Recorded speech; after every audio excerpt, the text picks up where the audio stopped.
afternoon, everybody, and welcome in. It is a football Friday, a day before Michigan and Texas.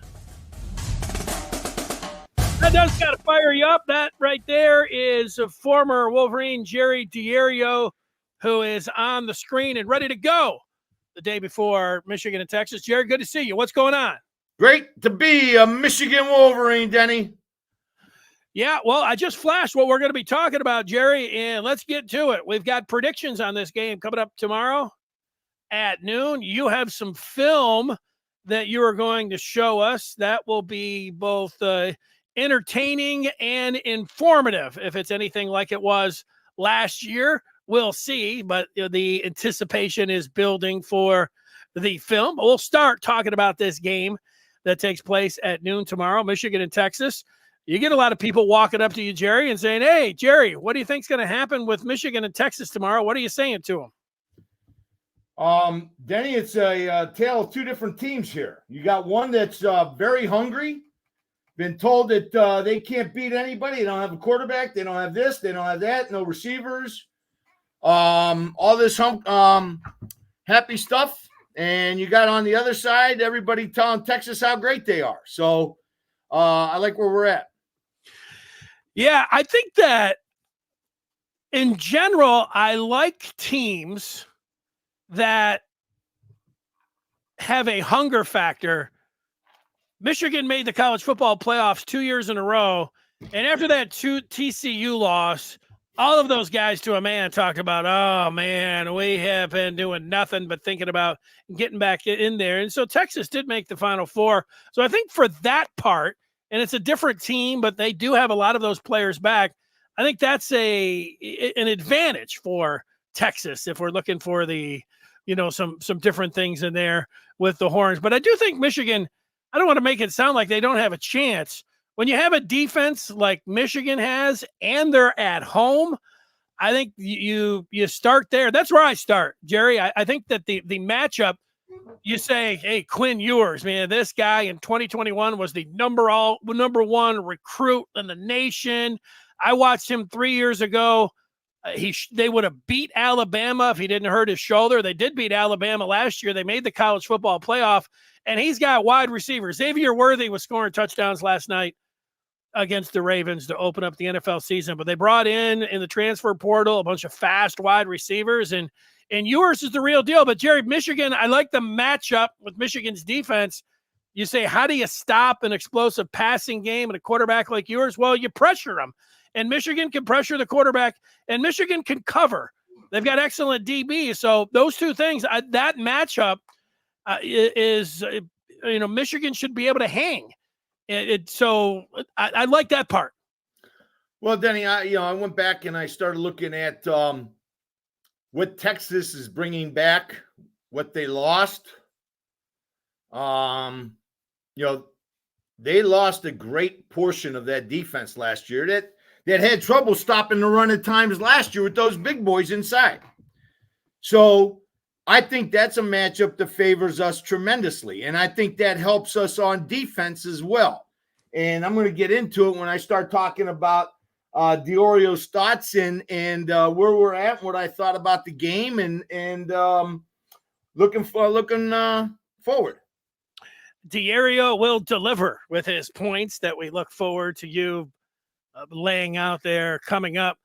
Michigan's offense, that's the question mark. I don't know what the quarterbacks are going to bring to the table. I don't know how they're going to deploy Alex Orji. I imagine that now that we've seen him in the first game, that they're going to have some kind of packages that they're going to put him out there, whether it's going to be just a wildcat situation or whatever. He's going to be the QB. Maybe they've got something where he's going to throw the ball, but Michigan's offensive line and Michigan's quarterback. You mentioned the wide receivers, all of those. If we just say the entire offense, how many points do you think Michigan's got to put on the board where you feel like, all right, they're going to win this game if they score X amount of points? You have a number in mind there, Jerry? I'm thinking 27-30.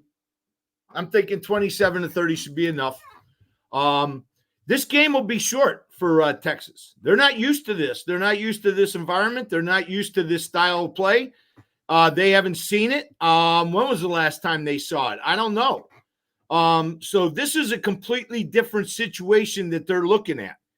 And they're probably thinking that they're going to have to score and score quick because the defense will adapt. But this game will be slowed down.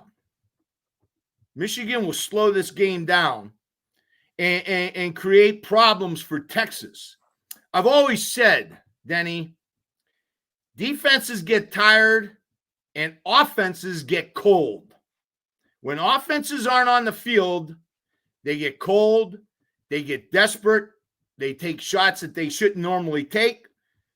And that's what I'm going to say I see for tomorrow. Yeah, if you're telling me that Michigan can run the ball and shorten the game, that's going to be a real nice thing to have going for you if you're Sharon Moore, and also if you're Kirk Campbell and you're calling up these plays. If you can get these quarterbacks in nice down and distance where you're running, they were not against Fresno, right, and they hit a lot. Okay, when you look at it, Denny, we were in third and medium to long a few times and hit. But what was really impressive was when we were second and long and we hit. And, because second and longs usually are 3rd and 5s, 3rd and 6s, maybe 3rd and 7s, 3rd and long to 3rd and medium, 3rd and long. We hit second and long. And that's a huge thing. We're going to look at the film. I'm going to show you our offensive line dominating at times, and most of the game. I'm going to show you where one play really kind of cost us 3 series in the first half. I didn't like the call at all. We're going to see running backs that DBs are going to have a real hard time tackling in the secondary. We're going to see a big, strong, athletic offensive line moving people off the ball. And we're going to see where Michigan typically will only have to get 3.5 first downs a drive, and they're probably going to be in field goal range. So that puts all kinds of pressures on the defense again. Jerry, I don't know if you're part-time Sonny Elliott or not. Can give us the weather forecast. I looked, and it's going to be really chilly in the morning and getting up towards 60 degrees. So I don't know if you call that unseasonably cool or if you just call that Michigan, but it's not going to be hot. So nice. That's real nice football weather for September the 7th, right around game time temperature of 58 degrees. You can't ask for anything more if you're on the Michigan side. So things will be looking good from that standpoint. I liked what I heard from Davis Warren on Monday when he stood up there in front of the cameras and he was asked about, do you think that there'll be a comfort level now and you'll improve from week 1 and week 2? Maybe you'll go through your progressions. The game will slow down for you. And he felt confident where he was at. He said, I'm taking what the defense is getting me. And he felt, he didn't say it exactly like this, but he said that he's very confident in his ability to read defenses and go through his progressions. I like to hear that. I didn't, if he would have been like, well, yeah, week 1 to week 2 and the game will slow down. He's been waiting for this moment. And, I don't know if he's going to go out there and throw it around the yard or to win the game or whatever else. But just from hearing that, I liked where he was at. He knows what we know about him now is that from the time that he got into Ann Arbor, he was his face was in the film, and he knew everything that was going on. So from a study standpoint and a game plan standpoint, I think that you feel good if you're a Michigan fan with Davis Warren. The inexperience, the receivers, the offensive line, where the defense is putting him in, the special teams, all of that. Well, we'll see if they're going to be able to help him along. I don't think he's going out there winning the game by himself. This is not a experienced quarterback, but you were never talking about that, him going out there and winning it himself. I'll tell you one thing that's he's probably real excited about is having Colson Loveland split out wide creating absolute mismatches for the second. I mean, you got a 5'11", 185-pound cornerback trying to cover Loveland. And it's not going to happen. It's too easy. And there's other people that are open as well on some of those passes. So I kind of understand what Davis is talking about. This game is very manageable for him, especially with the weapon that he has around him, the weapons he has around him. He has a great offensive line. He has a great running game, and he's got tight ends that can play in space, creating absolute mismatches. I kind of like what he said as well, Denny. Donovan Edwards, people were out on like him. John Stoops. Is that the Stoops connection in Youngstown? I'm wondering about that, John. Go ahead. Anyways, go ahead, Denny. Yeah, I was going to say, to Edwards, people were out on him week one, but when you just look at his career, if we're looking at his career and saying, what Donovan Edwards do you expect tomorrow? I would say it's a big game, so I would expect vintage Donovan Edwards, the one that we saw down at Ohio State, who, when he was the one-armed bandit, the one that won MVP of the Big Ten championship game that same year when he had to step up and be the number one guy with Blake Corum going down with the knee injury, the one that won the national championship for Michigan last year in the first quarter with those electric runs of 41 and 46 yards. I think you're a Michigan fan. All right, you were down on him after week one, but you remember what he can do and what kind of weapon he is. That's just however you want to look at it. To me, don't be down on him. That's an arrow that Michigan has. They've got Loveland. Let's put it this way, Denny. Let's put it this way. If Donovan Edwards is your number 2 running back, how do you feel? Great. Okay, if that's your number 2 guy, how do you feel? Because Mullins looks like he's got vision, he's got speed, and he's got strength.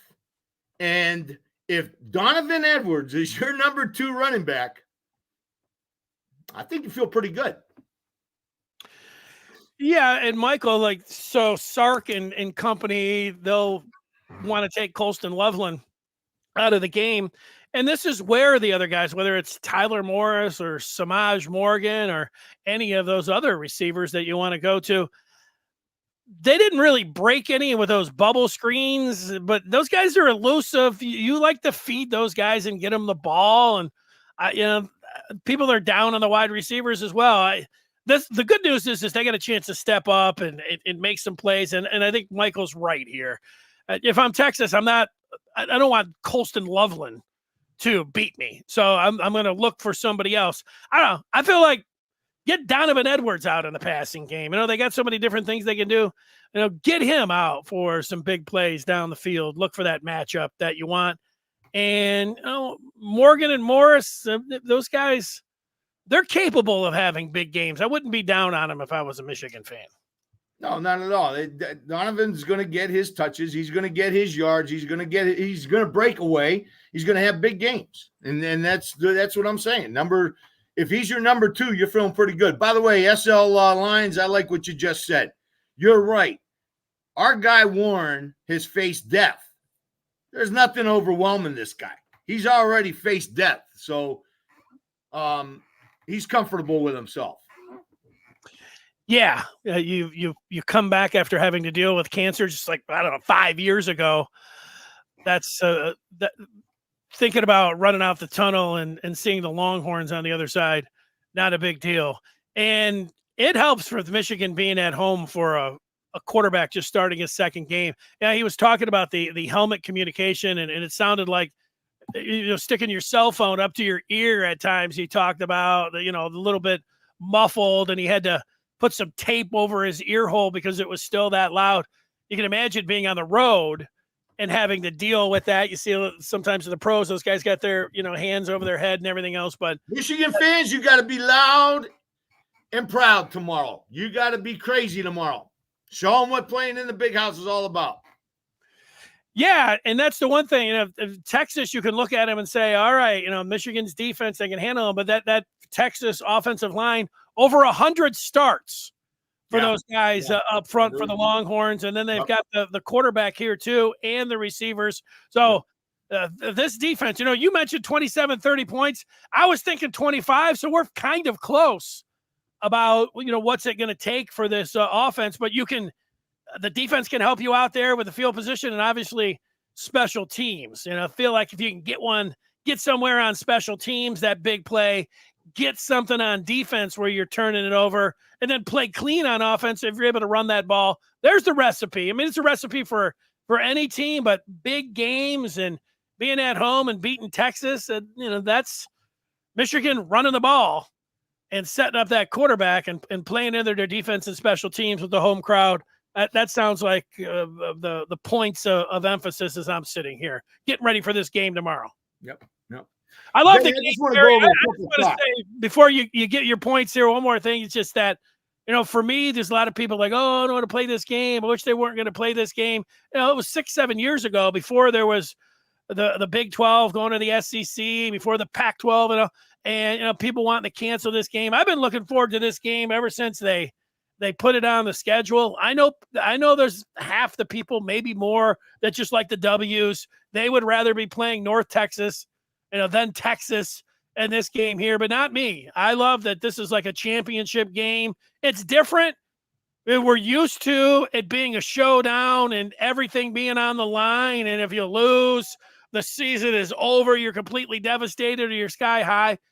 It's going to feel like that, and people are going to act like that, or whichever side of the ledger you end up falling on tomorrow. But it's not really like that. Michigan can bounce back if they end up on the wrong side of the score tomorrow, and they could still get to the college football playoff. It's just a great matchup. That's the part. I'm glad they're playing it. That's the other part that I wanted to hammer home, because there's some people that are wish they were never playing this one. Well, it's here. Hey, Denny, we always used to play somebody week 2, week 1. Whether it was Miami or Florida, whether it was Notre Dame, Washington State, back to back. I mean, we've always had tough game twos, and they've played well for us. They usually play well for us, gets us ready for the conference season, and it's a good game. We want to be in these big games. It helps recruiting. It helps all this kind of stuff. We want to be in these big games. There's a good point that Michigan did a good job against Penix in the championship game, and Washington had a good offensive line, and they had a tremendous amount of outstanding receivers, from Polk to McMillan to Odunze, and the southpaw pulling the trigger. And Michigan did a really good job as a secondary and as a defense. So that's where it's coming down. Jerry, are you ready to put down a prediction for this game? Yeah, I think Michigan wins. I think Michigan wins by 3 or more. I want to go over my predictions last week, Denny. I was 0 for 3. 3 big losers. Temple covering 42 against Oklahoma. That was a loser. All right. Wisconsin covering 23 against Western Michigan. Western Michigan looks like they're pretty good. They got a good offensive line. Okay. And then the over-under on Michigan State. I don't know why I picked that one. But I did say the score at halftime was probably going to be 13-3 Michigan, and then probably end up 31-13 Michigan. So I was pretty close on those two. And I like Michigan. I like Michigan a lot tomorrow. I think we can beat them by more than 7, actually. I think if we get on top of them, this is a different game than they're used to playing. We've seen spread teams. We've seen all kinds of great receivers, all kinds of great coaches. We've already seen that. They haven't seen this, which is the running game that Michigan is going to present with play action passes. And when you look at that 2-quarterback system, man, that is hard to defend. And I'm going to show you a couple different things that we're going to do off that orgy package that's going to absolutely create some problems for defenses. Yeah, I always thought that this was going to be a game that was going to be tough, breaking in a new quarterback and then having an entirely new offensive line, not to mention pretty much an entirely new offense in, Colston level, and we all know, but that's hard to do. You develop over time. And I don't like I don't like putting in orgy. The offense is so much about timing and rhythm and momentum and all of these things and putting in and out and having the revolving door. I don't like that for Davis Warren. I don't like that for Michigan. It's not like the world is going to be over or anything if they end up falling in this game, but I think Texas with the quarterback, their experienced offensive line, I think that Michigan will stay within if you're getting 7.5 and 7, I like Texas, but I like Michigan with the 7 points. So, but hey, I'm wrong all the time. I'd love to be wrong about this one. That's just how I feel. Jerry, are you ready to go to the tape? You bring that up and tell me. I want to bring up some things that I saw from the game. Some of my thoughts, some of the things that were encouraging that people might not have seen, and some of the things that weren't so encouraging. The first thing I like is we scored 44% of the time we had the ball. 9 possessions. That's all you had. 9 possessions. That's all that was for Michigan. And we scored on 4 of them. That's a good thing. We found out that we can run behind this offensive line and chew up some clock. That's a good thing. Second half improvements. I really like the second half improvement of this team. This was a really nice thing to see. Not only from the players, but also the coaches. The coaches got smarter in this game, and you could see it as the game was progressing. Second half improvements. Orgy running for 2 second and long and creating first downs deep in our deep in our territory. So that was big. And Davis Warren completing 3 passes in third downs in the second half. Our second half third down efficiency was very good. And so I like that. 6 possessions in the first half. We only scored twice, a field goal and a touchdown. The second half improvement again. 4 possessions, 3 scores, 2 or 3 long drives, and a drive to change field position, which should not be underlooked. That was a nice drive right after the field goal. We had the ball on the 10-yard line, got 2 orgy runs for 10-plus yards, and brought the ball out past the 40. And really should have had a first down because I thought they interfered with Shamaj Morgan, held him a little bit there on that third down. But that was encouraging. Time of possession. 34 for Michigan, 26. Everybody wants to talk about how this is the most overrated statistic in football, and it could be, However, when you have the ball for 34 minutes against the other team who only has it for 26 minutes, you have a lot more chance to score and a lot more chance to win, and your defense gets rested. And that's what we need to do the rest of the season. Keep our defense rested with a good, sound ground game. Take up time of possession, score your 27 to 33 points a game, and let your defense shut everybody down under 13. So I like that. This was big, and this was underrated. We answered every one of Fresno's scores. Every time Fresno came down and scored, we went down and scored. We matched them point for point, and that's a huge thing. That is a huge thing. Quarterback production, I liked what Orgy and Warren did. And my gosh, do we have a kicking game. Now all of a sudden, you cannot allow Michigan past the 40-yard line. That's hard for a defense. That means the offense typically only has to go 3.5 first downs and they're in field goal range. So that's a huge, huge winner.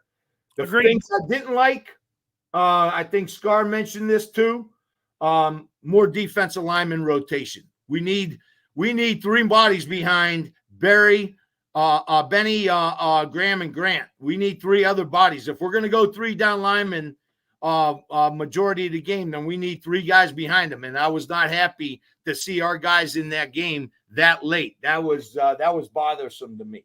Wide receiver play, I think we need to step that up a little bit and have a little bit more downfield threat. However, with Klein and Loveland on the field, that could happen. That could happen because, like you all are saying, you got to take Loveland out of the game. And if you do, all of a sudden now you got playmakers in space, and that's not a good thing either. And then I wanted to see a little bit more reps from Orgy. I wasn't crazy about the penalties on the defensive side. Offensively, I thought we did pretty well penalty-wise, but defensively, we got to cut those down. But a couple of those were real shaky. I didn't agree with them. Yeah, I didn't like that one on Guy where that was horrible. That was a horrible call, in my opinion. Not me too. I didn't like that. I would have liked it if it was on the other side. I mean, like, what are you going to do? You just barely touched him. He was standing in the back. But actually, I think you said it right the other day when you said he ran into him. He backed up into him. Yeah, I didn't like that. I didn't like it. You know, just listening to you, thinking about the second half, the drives Michigan had in the second half, 10 plays field goal, 9 plays punt, but then change of field position. 7 plays, the big one where they answered the touchdown, the drive of the game, 6 runs with that, the pass to Colston Loveland. That was the drive of the game, and they were answering that touchdown. And it felt like that was going to be the ball game right there. So they should feel good about not only, you know, getting better from week 1 to week 2, but how they did in the second half on offense, moving the ball like they did compared to the first half. And now we'll see when the rubber meets the road tomorrow if they're going to be able to have that kind of success. As if they are, then they can beat the Longhorns. There it is, Jerry. I'm ready to share, Denny. All right. Well, you got to put that screen up. And while you do that, I am going to tell everyone that a great chance for you always is to join the Maize and Blue Review, and doing it right now on the eve of the Texas game. This is like would be doing it on like if it would be Christmas Eve or New Year's Eve. You want to stay up all night interacting with Michigan fans, reading everything about Michigan, Texas, talking about this game. You can do this over the next 20 hours or so, getting yourself ready for the game. Join up the Maize and Blue Review. You want to know all the different recruits that are coming in for this big weekend against the Horns? Check it out there. Running list of the guys that are coming in. Go to michigan.rivals.com to get that done. We'll see you over there on the Den. All right, here's Jerry with as we look at this game and talk about what you're looking at. Okay, I wanted to leave this up. I saw Scar mention this. The OG and Espo.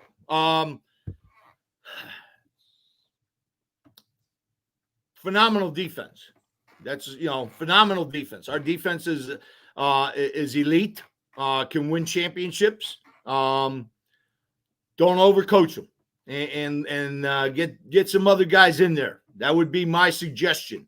I thought we put a lot of pressure on Fresno, and that pressure created bad throws by the quarterback, falling off on his back foot and that kind of stuff. So, you know, if this is the game plan, I hope I'm wrong, and I hope we get to him and cause some havoc. You know, I think our defense is very good talent-wise. I think we're very deep. We could be even deeper. But these guys are cream of the crop as far as coaching staff is concerned. So we'll let them play it out, and we'll go from there. I like our defense. All right. You liked what you saw from Wink. Okay. Yep. Good. Okay. Where am I at here? That's the interception. Okay. Let's talk about it. 2nd and 8. Loveland is an absolute mismatch. And watch him after on the yards after contact. This guy, when you detach Loveland, look at the guy he's going against right here. If he's 6'2", I'm 6'8". This guy is 5'10", 5'11" at best. He cannot give up the outside, and he gives up the inside for some reason. I don't know why, but Loveland is an absolute mismatch, because either way Loveland goes, he's going to beat this guy. All the quarterback has to do is throw it up high on the outside or hit him quick on the inside. And then watch what he does after the play. Also, this is a great security blanket for the quarterback. You're going to see this play and these plays, these slant plays open time and time again in this film study that we're going to do. he is a great security for a young quarterback, and this could be very, very problematic for defenses. Our pocket protection was very good all day long. I think our offensive line, we made some mistakes in there. There's no question about it. And the coaching didn't help at times on our offensive line. We're running wedge right underneath our center, and he's getting submarined. That's a hard block. So I saw our offensive line get better throughout the game, and I saw our coaching staff help that offensive line get better throughout the game. And then finally, I want you to watch Preeb. Just this little arm extension shows how strong these guys are, that they can get these guys off. But let's watch the play. Watch Loveland get underneath, threatens the outside. The guy knows he can't let him get outside that easy. Can't, no way, because they'll just throw an alley-oop and they'll, oh, shoot. There's no way that linebacker can cover that. And then watch the yards after contact. Bang. What is that? 7, 8 yards after contact? Yeah. Believe you me, folks, that's one of the top 5 weapons in the country this year. Colston Loveland. Look at the protection this guy's getting. Watch the protection this guy's getting from our offensive line. Link will get better. This guy on the outside, this right tackle on the outside, he'll get better more and more. You're going to see him and Giotti, they're going to get better more and more in the year. But that left side of the line, Hinton is a house. Hinton is a house. You have a hard time getting around him. Preeb, what was he, second team last year, all Big Ten? Stud. So this is not a joke offensive line. If you're coming into Michigan thinking this offensive line can be dominated, think again. But that is a great weapon, a great, great weapon for a quarterback, a young quarterback especially. Now, I'm going to go over this play. I watched you guys on Wednesday. I saw Scar, and Scar talked about, well, I don't see any threat that this play creates other than just kind of riding and throwing behind. Well, here's the threat that really is created. When you look at it, Fresno only has 4 guys on the quick side of the ball, on the strength of the ball with the tight end. 1, 2, 3, 4. This guy is on the opposite side. He does not count. Michigan has 5. 1, 2, 3, 4. And we call the center half and the quarterback half. That means Michigan outnumbers Fresno to the strength 5-4. And you got a fullback at quarterback leading the way. Now, as this play progresses, watch Bredesen go in motion. This play now creates outside zone this way for the quarterback. And we can still fake the Donovan this way. Outside zone to the quarterback. We got the read option outside here. We got the boot over here. We got all kinds of stuff. We got quarterback sweep over here. We got all kinds of stuff for this quarterback package, and I'm sure Michigan has seen this. We're 5-on-4 to the strength because of what they got to do over here to protect against these 3 receivers. This is a problem for the defense. You got boots, you got zone, you got veer reads, you got tough that are tough enough, but then you got to set up with the outside zone with the quarterback. This is problematic for a defense, and believe you me, they have to spend a tremendous amount of time defending this with orgy during the week. This is all eye candy and brute strength going at you at the same time. Not good. I like O'Leary sitting down and kind of doing a little pick route on this for Donovan, but nice job by O'Leary here too. But watch this. As Bredesen goes in motion, look at that zone on the outside. We've got zone on the outside. We got quarterback zone on the outside. We can zone read this on the front side. And then we can boot just like this to Donovan Edwards right there on the quick side, on the wide side of the field. Watch 81. Watch 81. O'Leary. He just kind of sits down. He's looking for him. He's actually looking for him. That's not. And it doesn't matter because the ball's behind the line of scrimmage. Totally legal. Great play design, great utilization of your talent. And I'm going to tell you right now, I don't know what I'd rather see. Warren or Orgy in the backfield. I'm not sure what I would rather see. Say that again. Say that again. You're not sure what? I don't know if I'm a defensive coordinator, which one I'd rather see. Because if Orgy's in there, you're going to run 80, 95% of the time. But that guy's a big fullback running the ball with lead blockers everywhere. That's not a pretty package to see. Jerry, if I could just jump in for a second, I've been, like everyone else, taking every little bit of information that I could get on this game.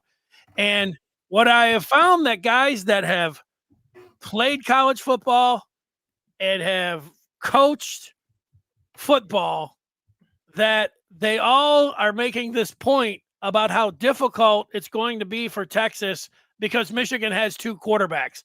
I saw Urban Meyer for a half hour diagramming things saying, look, this is going to be a deal. RPO, Orgy, you have to spend a lot of time on that. And then he said, then it's a completely different situation when you have Warren in there. And he couldn't have, he couldn't have said it more, just how he thought that was going to be such a big part of this game. You keep saying it. Scar was saying it. You coaches and you players really think that this is a big thing. Then, from the beginning, I was not crazy on an alternating quarterback situation. Yeah. I said it before. However, when you got this kind of personality on the field, you got to utilize them. And you're going to see where our coaches got smarter later on in the game because of Orgy and because of what Orgy presents. He is a third and short killer. He will keep drives alive just by putting his head down. He's 235, 6'3", 235. That's not a small man. And you're going to typically have corners and linebackers trying to take him on the outside or on the read. That's not a good formula. I'd take a fullback on a linebacker any day for a yard. I like it. I'm with you. Yep. I'm following along. Okay, so let's see here. Where are we at here? I thought that was the dumbest play of the game, and I'll tell you why I thought it was the dumbest play of the game. I think it set up 3 bad series for us in the first half. This series and the 2 after, I thought were very were because of this bad throw. In my opinion, you got a young team, a young offense, all new faces. Let's establish something, and then let's take the shot down the field. I don't think we established much in that first drive or the second drive to go take the shot down the field. I think we needed to establish ourselves a little bit more before hitting it long, because this could have been open. But, yeah, well, you're right, Jerry. That was on first down, and then the next 2 drives were both 3 and out. So yeah, 3 and out. It completely destroys the chemistry of the team and puts them into it. This is the ensuing sequence. Loveland stopped short on second down, and I'm going to show you later how, because I didn't have the play on this film. I'm going to show you later how we were running wedge to the center, which was not a good play. And then all of a sudden now we're zone reading out the back end with Orgy getting that 3rd and 1. And it was a much better situation. Now all of a sudden the defense has got to take somebody out. So Loveland was stopped short on second down. We had a 3rd and 1. We tried to wedge right behind the center. They submarined us. We had no out the back door threat, and they came off the edges and stopped us. Later on, you're going to see Orgy answers that question. Here we are. We're going to be punting inside the 25-yard line the next 2 series. That's not good. That's not what we are. That's not where we want to be. So that was a problem for me. Okay, I don't know whose fault this is. If and Guy East played a lot and did a very nice job. He had a couple bad plays, But I thought he did very well, and I thought Crippen did a nice job as well. But I'm not sure if Al Hadid was thinking that we were going to slide the protection this way or what. But Al Hadid was thinking he was going to get some help. Gadis probably called the slide to the left. The backer backed out, and now Gadis is sitting there blocking nobody, and Al Hadid, it looks like he's waiting for help, and not a good sequence. We get better at this, much better than this later in the game. These are things you're thinking are going to happen with a new offensive line like that. That's first game jitters. Okay. Another second and long pickup. We need the receivers to do more, be more productive, get more involved. But this is a great pickup by Crippen and Mullins on the blitz. Great clear out by the three receivers down below. And a nice cross. I think this is Bell coming across the defense underneath all that clear out. Great play design. Great pickup on the blitzes. Nice. Look at that pickup by Crippen and Mullins right there. That's an outstanding job right there. For game one, to pick that up like that, obviously they saw a lot of that in the spring and fall with Wink. Because our offensive line did a real nice job picking up blitzes. And then here's Bell, puts his foot in the dirt, gets the first down. Big play there. Okay. Body blow, body blow, body blow. That's who we are. That's what we're going to be this year. And teams are going to have to change their game plan a little bit because of it. Body blow, body blow, body blow. Look at the wall created. And then Mullins has great vision. Mullins has great vision. You can see the one technique. This guy right here, he's trying to play over Crippen. He sees his guard pull, and he's going to try to play over the top of Crippen and make the play on the other side. Watch Crippen keeps him pinned, and then Mullins just cuts right off of him, and that kid's not going to make the play because he's already engaged. And then he tries to get over the top. He's not going to make that play. Mullins makes a great move. And that's who we are.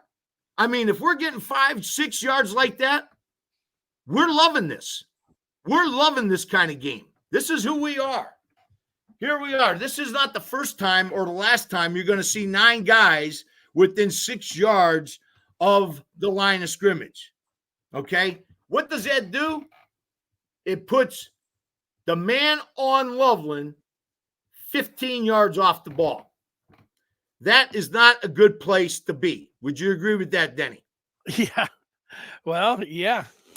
Okay? And that's what we do. We body blow, and set up the play action pass right off of it. 9 in the box with no pass rush. Why was there no pass rush? Because they're sitting back on their heels waiting for a run, Denny. That's what this is. That's what our run game does. It's difficult. It's different to play the run and the pass. If you know it's a pass, you're pinning your ears back and you're coming down the lane, whatever. Okay. But when you got a run team and you're sitting there at 2nd and 5, you're trying to play the run.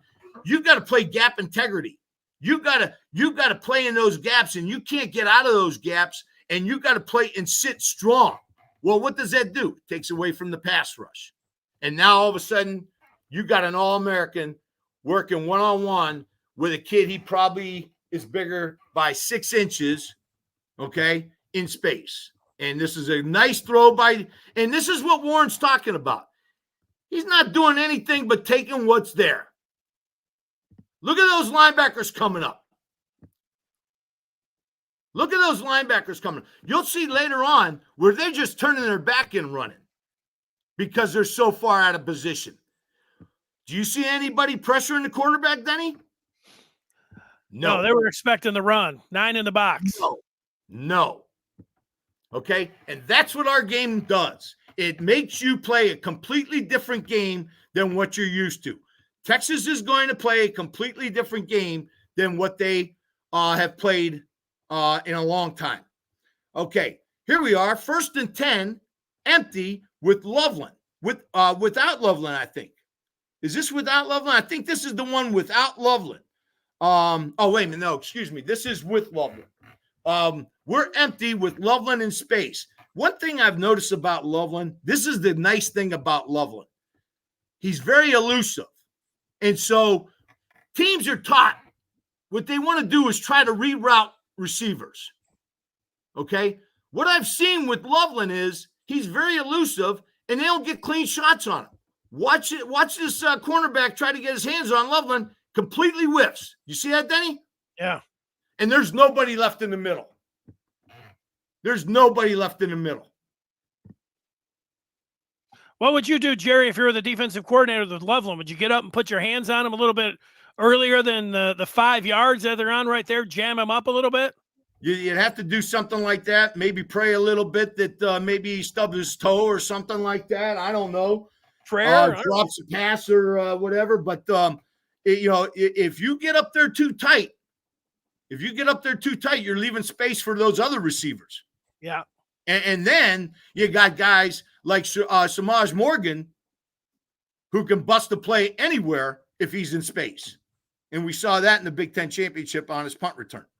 Give him a little space and he can bust it and go to distance. Okay. So you're really, Loveland creates huge problems for the defense. Again, this is not the matchup they want. And I think that's a linebacker, right? There's no way that linebacker's running with Loveland. There's no way a cornerback is going to body Loveland. He's a nightmare, and we got two of them. Not just Loveland, we got Klein too. We haven't let him loose yet. But here we are, 1st and 10, empty with Loveland. Loveland is very elusive, hard to reroute. And the middle is wide open. That is one of the top 5 weapons in the country this year, in my opinion. The slants to Loveland from the detached or wide position was open all day. Watch number 2 clear out. Now, if number 2 clears out and they jump Loveland, who's open? Number 2. You got that? And I think that's more, number 8. But number 2 from the receiver side. 1, 2. Okay, that's how you count them. 1, 2. Okay, so number 2 receiver. Watch him slant. This is a double slant. And it was there all day long. I don't know why Warren went this way. Maybe it was because it was 3rd and 9. But I'll tell you right now, I'm putting my money on Loveland to get 4 yards after contact. Wouldn't you? I don't know why he went out there when he saw the linebackers drop. That was probably one of his 2 or 3 bad reads or bad throws that he had that day. But that slant with Loveland detached was there all day long, and we'll see it there all day long. This is nice. Kicking game looks solid. Denny, I'm going to say it now. I said it earlier, and I'm going to say it later. You can't let Michigan cross the 40-yard line. That creates a whole different scenario for the defense. Now, all of a sudden, you got to get a little bit more aggressive earlier. And when you get aggressive against the run team and you put the 2 hats in the one gap and the running back exploits it, that could go to the house. So this is a huge weapon. Texas is sitting there thinking, we cannot let Michigan inside the 40 or they get 3. This is a huge weapon. Yeah, I like how he doesn't look like he's gearing up. Even that was the 45-yard one, but even on the 50s, look like they could just be extra points. Kind of like when you're watching somebody with a real nice golf swing. They just it was unbelievable, nice and easy, and then the ball just explodes off his foot. Unbelievable. Okay, 3rd down conversion. Here's a 3rd down conversion. We weren't real good in the first half on 3rd down, but when you look at the second half, we were very good, I thought. Here we got Fresno Cotton Man. Now, we've seen them in zone throughout the game, and we've burnt them in zone. Here we are. We're going to burn them in man, too. This linebacker, and I'm sure Warren knows this linebacker is manned up on Donovan. When Donovan goes out, the linebacker goes out. What does that do? creates a whole vacancy right here in the middle of the field for either receiver number 2 or number 1. Watch the play out. This is pretty much a win versus man every time. I mean, that's just pitch and catch. I think I could throw that ball. That's just pitch and catch right there. And that's what Warren's saying. I'm just managing the ball game. I'm just taking what's there. And Loveland is there all day long. Now, let's look at the line. First of all, and I'm going to say this again later, these two guys on the left side are pretty good. Hinton's a house. Yeah. It takes about 3 or 4 seconds just to get around them if you can get around them. So there's no sack coming from Hinton's side. Preeb is an experienced player, and he's a big man. Now, what we're going to see over here, remember last year, and the year before, last year primarily, our offensive line picked up twists and games inside pretty easily. Well, let's not forget that those guys have been together for 2 or 3 years doing that. These guys will get better at picking this up. El Hadid and Link, they'll get better at picking this up and getting on the same level. But I thought they both played very well, with the exception of a couple small mistakes. But still, that pocket's pretty good. And we're getting the ball out quick. And I think that's very underestimated. We're getting the ball out quick. These defensive linemen are having a hard time putting any kind of pressure at all on the quarterback. And that's a good thing when we're getting the ball out quick. But you see how that linebacker vacated, Denny. That puts now the safety one-on-one with Moore. He's got to leave, which vacates that slant to Loveland. You see that, Denny? Yeah. They didn't handle that twist over on the left side there, Link. And that's what I was talking about. They'll get better at that, Denny. They'll get better at that. That's something that comes with time. I mean, we saw our guys do it last year, but remember, they were doing it for 2 or 3 years together. These guys will get better over here. This will be addressed and answered very shortly. But what happens is we catch them a man, linebacker vacates, Moore drops over to the middle. Their number 32 goes with them. Their safety from Maslin, which vacates this slant to Loveland. Loveland is detached, is a nightmare. They're not going to cover that. Great job holding on to the ball. Great ball security. Great. Not that very much underestimated. Same thing. Same kind of concept. Here we see, I think this is Moore or is it Bell? I'm not sure. But watch the slant. What does he do? He runs their defensive back right into the linebacker. And then you got Moore about 8 yards sitting inside. Easy pitch and catch again. Another one. Great pocket. Great rub route versus man. Moore wins. Warren hits him. Look at that pocket. Look at that pocket, Denny.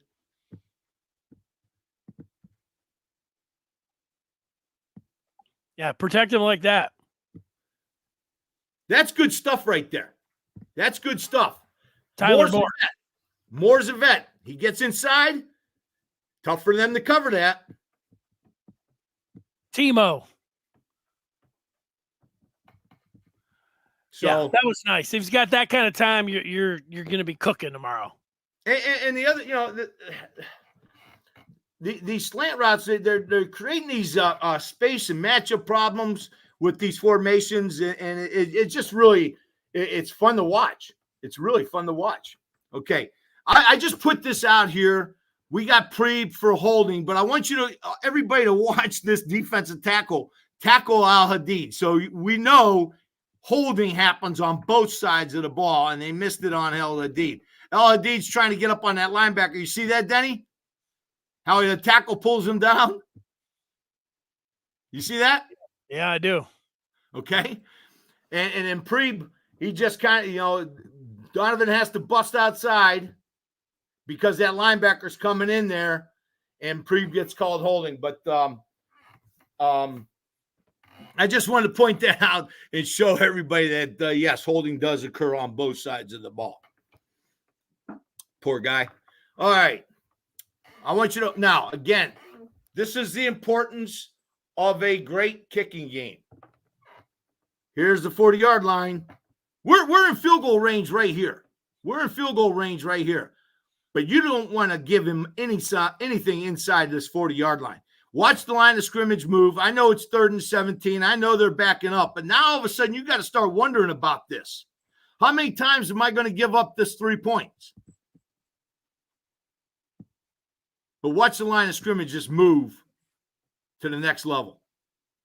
We get 6 yards, and instead of a 59-yard field goal, we're kicking a 52-yarder or 52-yarder, right? 53-yarder. And this guy drills it. This is a weapon. This is a huge weapon for us this year. If he keeps getting this done and keeps getting better, that is real problematic for other teams. Our defense has been outstanding. All right, now, here we are. This is the second series in the second half, right, Denny? We just went long, scored a field goal. Now we're coming out. We get the ball on the 10.5-yard line. We got formation to the field. We got an unbalanced line because he's covered. This guy is covered. He is ineligible to go out for a pass, and yet they're covering him for some reason. I know why. Because if we throw a bubble out here, he's got to make the play. He's got to make that play. So you have to honor these guys. Even though he's ineligible, you got to honor him. You got to honor him. Now, what we're going to do is we're going to take advantage of their coaching. What they're teaching this 5 technique is as soon as that offensive tackle blocks down, you squeeze him and start looking for this wham, this inside zone wham. And what do? Instead of whamming, we wrap. And we come up on the second level, and Klein is showing that he can block, especially block in space. So now you got to defend Donovan. You got to step up there. There's the squeeze. You see the squeeze, Denny? Look at that left defensive end get on Link's outside shoulder. You see that? Yeah. Okay. Well, what does that do? He takes him right down to where he's supposed to be. The problem is Loveland gets around him with ease. And here you got a 235-pound fullback in the open. I don't care. Everybody. And by the way, that one throw that everybody was dogging him on, I think I saw somebody else throw it in the dirt this weekend, and it was a pretty good quarterback. I can't remember the game. I wish I could. But that rollout that's not the easiest pass in the world. All right. Yeah, I gotta say, Orgy looked like Lamar Jackson last night with that defensive end. The defensive end's there, and they can still outrun him. Oh, absolutely, absolutely. All right, now watch the line create a wall. You're going to see this wall right here. Okay? Then you're going to see Bredesen. This is not a great kick out, but watch him bury this guy because he keeps his feet moving and he moves the pile. Then I want everybody to watch El Hadid and watch what he does to this little cornerback out here. This is almost funny. Boop. You see that, Denny? Yeah. Boom. Other corners are watching this saying, oh, shit. Excuse my language. Watch Bredesen take this kid and bury him. You see it? Yeah. Buried him. Buried him. So did El Hadi. You know, a little pop. Watch him. El Hadid or El Havi. Great block by them. But watch this wall. You see that wall? Yep. Ain't nothing but blue shirts over there, Denny. Ain't nothing but blue shirts creating a wall. Look at how tight they are to each other. That's working together. That's working together. El Hadid just explodes on that corner. Poor kid. And what I really liked is Donovan Edwards running hard downhill. Do you look at that? Look at him pick up his feet right then. Look at that. Boom. He plants that foot and he's downhill. Boom. I'll take my 4 yards. That's different than what he was before. He's being a lot more patient. He'll take his 4 yards and he's looking to run people over this year. That's what I like to see. Another second and long conversion. Zone read is a problem for everybody. You better have somebody on the quarterback, and he better be thick. This drive changed field position and put it in our favor the rest of the game. Great job by Klein letting one go because of the angle and then picking the guy up that was supposed to have Orgy. You see that? Klein sees he's way down there. There's no way he's making the play on Orgy. And now you got Orgy running in space. First down. Changes the whole field position. I thought this was holding. You can see Morgan indicating it too. So even though we don't get the first down, we change field position. Third down conversion. Nice throw under duress. Morgan, nice reception. Nothing more than that. Nothing more than this. Just got him sitting right underneath the linebackers. As soon as those linebackers clear, Morgan sits underneath it. 3rd and 6. And that's a great pickup. That's a great pickup. 3rd and 6 like that. Beautiful pickup. Okay, here we are. Same possession. This is not going to happen much. Loveland dropping this pass is not going to happen much. This might be there all year long, these double slants with Loveland out there. You've seen it all day there, right, Denny? Yeah, I've been watching it. You've been showing these double slants, and if Tyler Morris is open and Loveland's open. What? Someone's going to be wide open. Somebody's going to be wide open, but this should have continued to drive.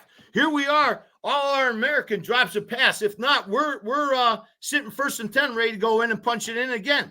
A touchdown. Right. And then Zabata hits it's a field goal. You're sitting there saying, with their defense, this kicking game, we got our work cut out for us. We got our work cut out for us.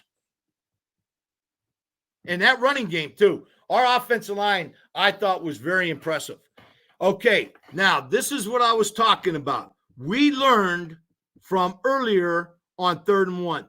We learned earlier on 3rd and 1 what we can do. Pretty much the same way they were lined up earlier. I think they had one more guy on our right tackle, but everybody was filled. Everybody was filled. Look at how low this nose guard is. There's no way Gadis is going to get underneath them, especially with no help. So it was a bad play. It was a bad play design. We tried to run the wedge right down the center, and he's getting submarine. If you look at Preeb, he gets submarine too on this play. Watch. Look at that. Those guys are just taking out legs. Well, when you got this in the backfield, you can't do that anymore. That you cannot do anymore. You see it? I'm watching. Not with Orgy. Orgy should be in there for the short yardage. No, I mean, it's pretty much a given. It's pretty much a given. Okay, remember, they just scored. We're trying to answer.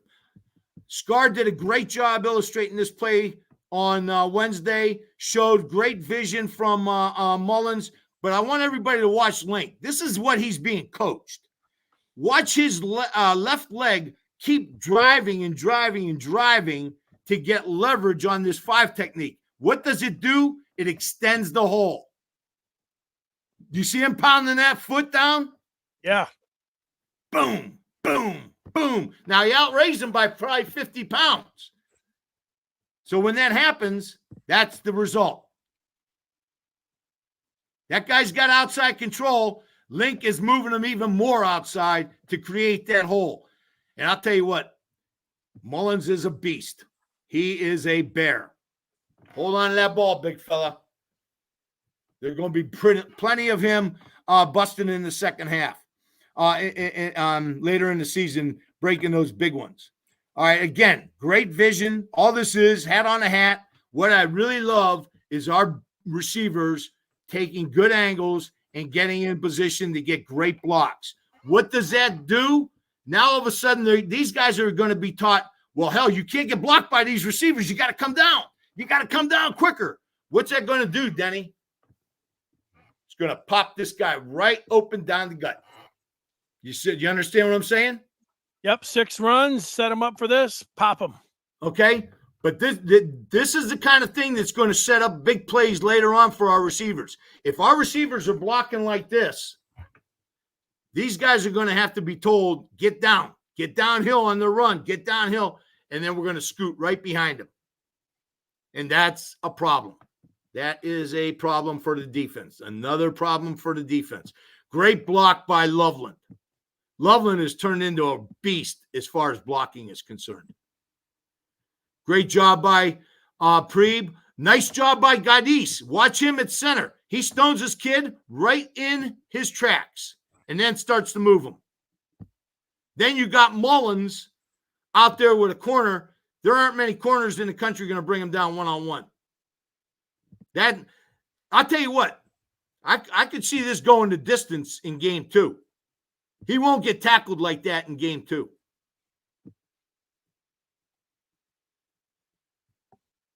But this is just pure domination by our offensive line and our running game. Loveland and Klein together. Okay, this is something I didn't catch in the game, but Crippen was kind of bouncing in and out at center with Gadis. So that center position probably is still not answered, but we got 2 guys that can play in a game against Fresno State. So that's a pretty good feeling. But here we are, play action. We're going to pull the guard across. Crippen's going to block back and keep his guy pinned. We're going to get great protection. And we got Loveland and Klein both on the field. Either one of them are open on this play. Watch it. There's Loveland open. But hell, Klein's open too. You see it? Yep. Great protection. Good job by Crippen. Good job by Link. And again, this defensive line is playing run. They're not playing pass. They're playing run. That slows their pass rush down. And that's what Warren is talking about. All I did was take what they gave me. And I thought he played outstanding. Great job. I thought our team was very good, especially in the second half, and that's what you really want to see. You want to see that kind of improvement in the second half. Well, they definitely played better. Is that well, there you go, Jerry. Link 6'6", 330. Big game. I love that, where you had him just hammering his leg down there. 45, 53, and 55 yards from the field goal kicker. Great job, Jerry. Everybody smash the like button. Enjoy the game tomorrow. Do you have a final thought? No, I think it's two different teams going at each other. I think there's one team that's going to try to throw the ball. It's when it's 60 degrees out, I got to believe it's going to be a little windy, swirling in the big house a little bit. Against a team that likes to pound the rock and play great defense and win with special teams. I like our chances. Jerry, great job. Enjoy the game. Great job on the film. And I know you'll be taking it all in like all of us tomorrow watching this one. Huge game. Can't wait. Great job. All right, Denny. Hail to the victors, baby. There he is, Jerry Diorio. Smash.